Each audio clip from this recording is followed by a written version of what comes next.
Hello, everybody. This is Chef Chip from riceandgravy.com. I'm back again with another great classic Cajun recipe, pork jambalaya. Where I come from, this is the most popular dish to show up on a table at church potlucks, funerals, and weddings. About half the time, it's prepared with chicken, but traditionally we use pork shoulder or country ribs, and it's always a smoked pork sausage. Andouille is a nice choice, but any locally made smoked sausage will do great. Please stay away from the national brands of smoked sausage. The texture is just always wrong. And as with most Cajun dishes, there are the usual suspects: onions, bell peppers, I have a poblano here, and garlic. I like to add chicken bouillon to boost flavor. Here I have dried parsley, black pepper, and some Cajun seasoning. Any brand works well. They're all almost identical.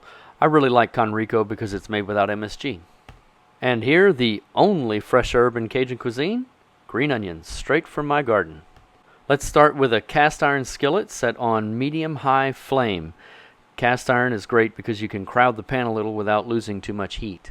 We'll let the meat suffer in the pan for several minutes until it becomes deeply browned or even a little burned. We want deep flavor and deep color in our jambalaya. Just like that. Look at all that smoke. I should have done this outside. Good thing my wife's out of town. And now it's time to brown the sausage. We need to turn the heat down to medium for this one. The spices in the sausage will burn if the heat's too high. By the way, jambalaya is not a spicy dish. If you use andouille, it is. But most of the time, jambalaya isn't very spicy at all. And this is the color we're looking for on the sausage. If you have time, brown the other side too. Most of the time I don't, but like I said, wife's out of town, so we got time. All right, everybody out of the pan, time to make the roux. We're putting all the meat and sausage into a stock pot with some water to simmer.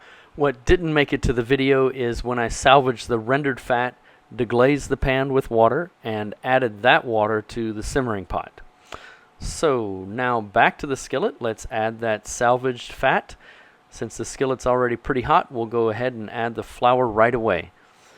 If you watch my previous video for chicken stew, you'll get more detail on how to make a roux. There are 3 basic rules to making a Cajun roux. Always use equal parts of fat to flour.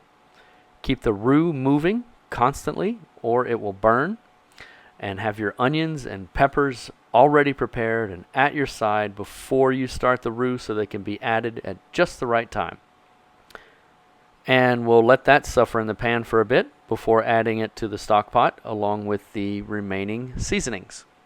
Now we'll let this simmer for 20 to 30 minutes so the meat gets a chance to tenderize. That is a very important step. Don't skip it. After the 20-minute simmer, we'll strain out the solids out of our broth. Oh boy, that looks good.